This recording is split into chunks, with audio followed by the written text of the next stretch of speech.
बुलढाणा खरंच खूप सुंदर आहे.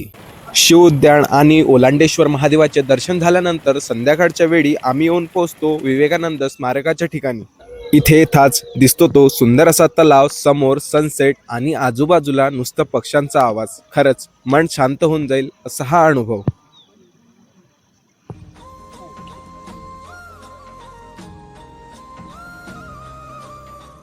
स्वामी विवेकानंदाचे स्मारक हे तलावातील बेटांच्या मधोमध असल्यामुळे आणि बोट बंद असल्यामुळे तो अनुभव आम्हाला घेता आला नाही, परंतु आम्ही बघितलेला हा अनुभव खरंच खूप सुंदर होता.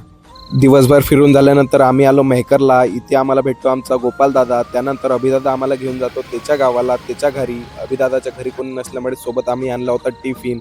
मित्रांनो, सोबत जिवलग मित्र आणि मित्रांसोबतचं हे जेवण मनही भरलं आणि पोटही. आता या सिरीजचा पुढचा पार्ट बघण्यासाठी फॉलो करायला विसरू नका.